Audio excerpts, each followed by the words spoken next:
Alhamdulillah wassalatu wassalamu ala Rasulillah wa ala alihi wa sahbihi wa mawalah amma ba'd. Qala al-musannif rahimahullahu ta'ala wa nafa'ana Allahu bihi wa bi'ulumihi fid dharaini amin. Babul udhiyah.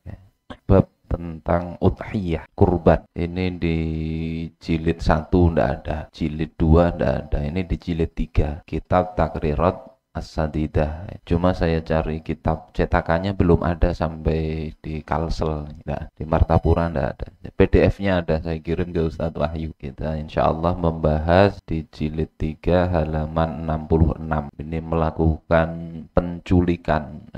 Sebelumnya enggak sampai sini, tapi karena kita mendekati momen hari raya Idul Adha, kurban, dan ini sering dilakukan, ya, maka alangkah baiknya kita kaji ulang. Fiha salasu lughat, kata musannif. Di dalam udhiyah ini ada 3 bahasa. Udhiyah yang pertama, jadi hamzahnya di dhammah, ya-nya di tasydid, itu yang pertama.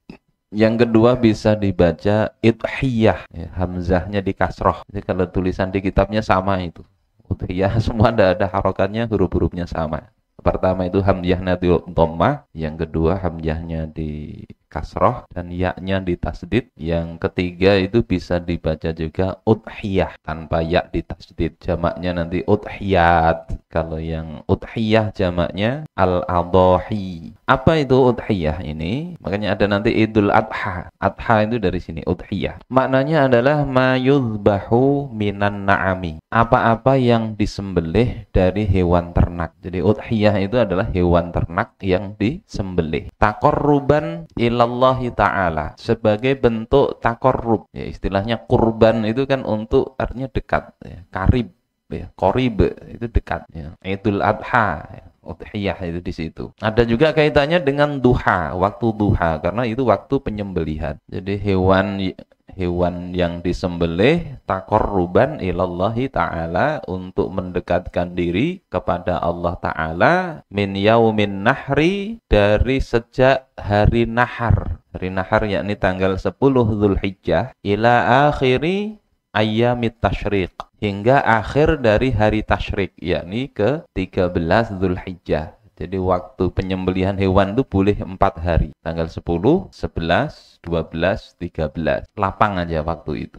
Ini kurban, ya. Al-aslu fihi qauluhu ta'ala, asal dari disyariatnya kurban itu adalah firman Allah Ta'ala, fasholli li rabbika wanhar, surah Al-Kautsar. Fasholli li rabbika, maka dirikanlah sholat, li rabbika, karena Tuhan engkau, wanhar, wanhar, dan berkurbanlah. Artinya begitu. Jadi ini memang perintah dari Allah Subhanahu wa Ta'ala. Apa fadilahnya, keutamaannya? Disebutkan di dalam hadis, ya, ma'amila adamiyun min amalin yauman nahar. Tidak ada satu amalan pun yang dilakukan oleh manusia, anak Adam, dari amalan pada hari nahar, yakni hari Idul Adha, ahabba ilallahi min ihraqid dam, yang lebih disukai oleh Allah Subhanahu wa Ta'ala daripada menumpahkan darah, ya, daripada menyembelih hewan kurban. Jadi ini lebih utama daripada sedekah.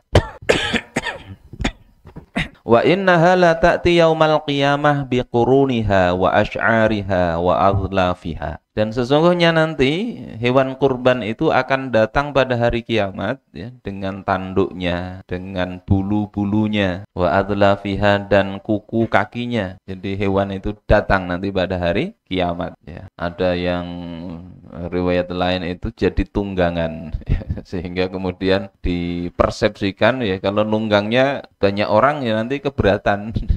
Tidak begitu maksudnya. Ini tidak maksud secara fisik, ya, ditunggangi begitu, ndak. Kalau sapi ditunggangi 7 orang, ya sapinya kecil meletet, kata orang Jawa.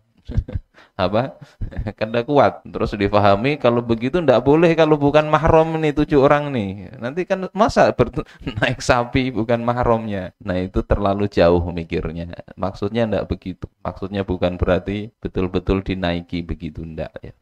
Tapi Allah berikan, yaitu menggambarkan bahwasanya Allah beri kenyamanan nanti pada hari akhir. Wa innad dama la yaqa'u minallahi bimakanin qabla ayyaqa'a minal ardi. Dan sesungguhnya darah hewan yang dikurbankan tadi itu akan sampai di sisi Allah, sampai di tempat di sisi Allah qabla ayyaqa'a minal ard, sebelum darah itu sampai menetes ke bumi. Artinya bukan darahnya itu tapi pahalanya ya. Allah tidak menerima dagingnya, tidak ada untuk darahnya untuk Allah, tidak juga, tapi pahalanya itu. Maka kemudian Rasulullah bersabda, fatibu biha nafsan, maka lapangkanlah jiwa kalian untuk melakukan kurban itu. Ini kita bisa lihat ya di sejarah itu bagaimana Nabiullah Ibrahim alaihissalam Allah uji dengan apa? Untuk menyembelih putra beliau Ismail alaihissalam. Inni arafil manam anni azbahuk, kata Nabi Ibrahim kepada putranya, aku itu melihat di dalam mimpi aku itu disuruh menyembelih engkau. Gimana pendapat engkau? Jadi ini mimpi, tapi mimpinya Nabi yang itu merupakan wahyu. Maka kejawab anaknya, if'al ma tu'mar, lakukan apa yang engkau diperintah itu. Satajiduni insyaallahu minas shabirin, engkau akan dapati aku ini insyaallah termasuk orang-orang yang sabar. Sehingga kemudian ya, mau berangkat. Istrinya tidak diberitahu Nabi Ibrahim, yakni Ibunda Hajar itu, ya mau berangkat saja ke gunung. Nanti kalau haji itu kan ada di mana itu tempatnya penyembelihan Nabi Ismail, itu cari tempat untuk napak tilas. Kemudian kalau di kitab yang lain itu diceritakan, tidak ada di sini, bagaimana iblis itu menggoda Hajar. Tanya, menyerupai seorang tua datang kepada Hajar, tahukah engkau kemana itu Ibrahim membawa putra engkau kemana? Kata Hajar, tidak tahu dia. Kata iblis yang menyerupai orang itu, dia itu membawa putra engkau untuk disembelih. Kata Hajar, tidak mungkin, Ibrahim itu sangat sayang kepada putranya, tidak mungkin disembelih. Kata iblis, dia itu yakin bahwasanya itu perintah Tuhannya. Apa kata Hajar? Kalau itu memang perintah Tuhannya, ya sebaiknya dia laksanakan. Jadi ini digoda ibunya, tidak mempan. Setelah itu digoda putranya. Ya, putranya itu tidak mempan juga digoda. Kemudian yang digoda Nabi Ibrahim alaihissalam. Ya. Iblis bersumpah, demi Allah, ya, aku yakin yang datang di mimpi engkau itu iblis.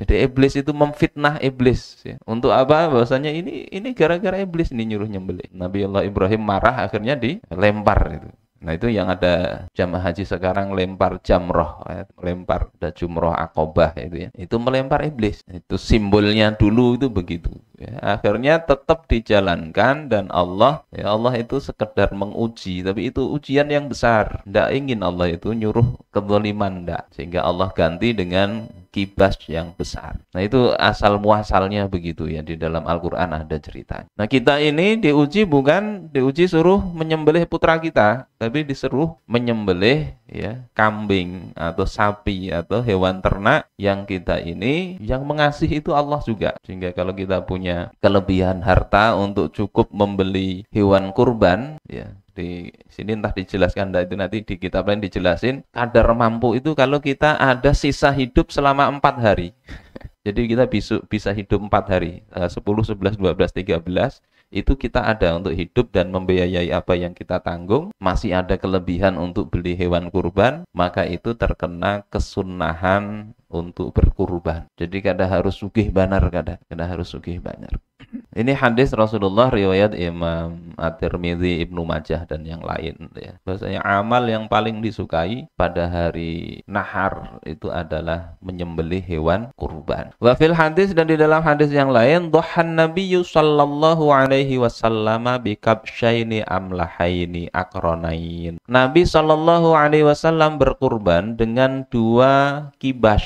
Kibas itu yang itu biri-biri itu ya, yang ekornya itu ada kayak dagingnya itu afdal ya. Yang gemuk dan bertanduk. Dzabahahuma biyadihil karimah. Yang Rasulullah itu menyembelih sendiri dengan tangan beliau yang mulia itu. Jadi afdalnya kurban itu kalau bisa nyembelih sendiri, sembelih sendiri. Tentu kalau patungan itu ya cukup diwakilkan 1 aja ya.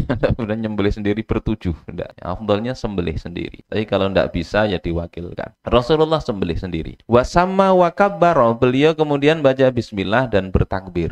Jadi kalau nyembelih kurban itu yang dibaca ya cukup bismillahi Allahu akbar. Tidak usah pakai bismillahirrahmanirrahim.